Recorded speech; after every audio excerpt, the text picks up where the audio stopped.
Keeper 5.1, the parametric equations, the basics. All right, so first of all, you guys need to understand that a parametric equation is simply an equation written in terms of time. So it's like you have two functions or multiple. You can actually have more than that. You can have multiple functions that move in time.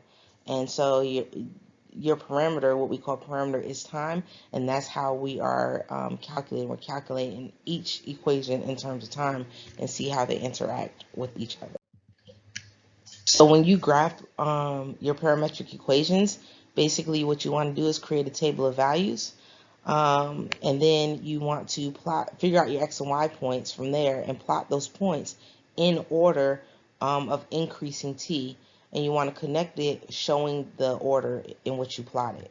And so if we have an example of x equals t squared plus t and y equals 2t minus 1, the first thing I'm going to do is I'm going to create a table of values for t.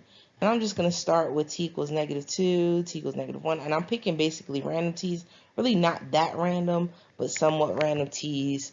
And we'll talk about how I pick my t's a little bit later. But I pick some values of t, and then I plug those t's into my function. So like for instance, I take t of -2, and I plug it into x, I get 2, and if I plug t of -2 into y, I get -5. So once I get my entire table filled out, and again, you only need a few of them to get a general shape. You don't need to plot like 100 points. Just plot maybe 5 to 10 points. Once you get your table of values, next you'll plot them. And again, you're plotting it in order. So you don't want to just plot all willy-nilly. You want to plot in order so that you can show your direction.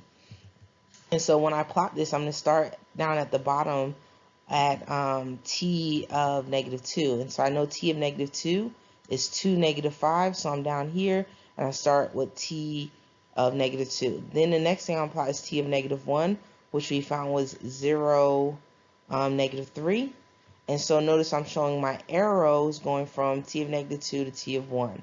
And then I plot t of -1/2 of -1/4, -2, and so on and so forth until I get my basic curve. And again, I'm showing the arrow and how it moves in time. All right, the next thing we can do with our parametric equations is we can eliminate the parameter t. In other words, even though it's written in terms of t, I can get rid of t and write it in terms of just x and y to get it back to like a rectangular type of equation. So the one way you're going to solve, or one way you can eliminate a parameter, is by solving one of the equations for the parameter. So solving one of the equations for t and then substituting that into the other equation and then simplifying.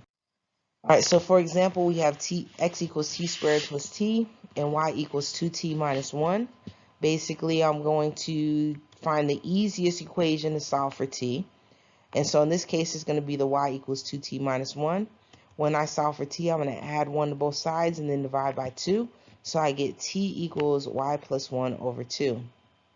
Now that I solve for t, I'm going to plug it into the other equation, in this case my x equation, and so I get x equals y plus 1 over 2 squared plus y plus 1 over 2. I'm going to simplify that to be y squared plus 2y plus 1 plus 2y plus 2 over 4. Simplifying that a little bit more, I get 1/4 y squared plus y plus 3/4. Alright, so from pre-calculus, I know that this is going to be a right-facing parabola. And I actually could do a little bit more work on it by completing the square if I wanted to figure out my vertex of -1/4, -2, which is how I knew what values to pick for t in the previous slide. I knew that it was going to be a parabola, and I kind of thought about it ahead of time, and I knew where my vertex was going to fall. All right, so we have a couple of other ways to eliminate your parameter. So of course, again, you can solve for t, but a lot of times when you have trig functions, it's easier just to use trig identities to eliminate that parameter. More specifically, I generally use that first one, sine squared plus cosine squared equals 1. I use that as a method of eliminating my parameter, but really any of the Pythagorean identities will do as far as helping you to eliminate the parameter on a trig equation. All right, so in example 4, we're trying to eliminate the parameter, and then we want to talk about what this function actually looks like. So we have x equals 5 cosine t, and then y equals 2 sine t. And so again, I'm trying to eliminate it, but because I have trig functions, I don't want to isolate the t per se, because if I do that, then I'll be left with inverse trig, which I really don't want to mess with. So the first thing I'm going to do is I'm going to isolate the trig function in each equation. So in the first one, I'm going to divide by 5, and in the second one, I'm going to divide by 2. So I get x over 5 equals cosine t, and then y over 2 equals sine t. Next thing I'm going to do is I'm going to square both of the equations to get like a Pythagorean type situation. Remember, any of your Pythagorean identities must be squared. So when I square both sides, I get x squared over 25 equals cosine squared t, and then y squared over 4 equals sine squared t. All right, now that I have those things squared out, I'm going to add those two equations together to get a Pythagorean situation. So since I know that cosine squared plus sine squared equals 1, I know that 25 squared over 20, or sorry, x squared over 25 plus y squared over 4 is also going to equal 1. Now looking at this again from pre-calculus, I know that this is an ellipse. It's oriented horizontally because the bigger number's under the x. And I also know that it's centered at 0, 0. All right, so the very last thing I want to talk about is rewriting a function into parametric equations. The easiest way to do this is to let one of your functions or one of your values equal x, or one of your values equal t, and then take that and plug it into the other equation.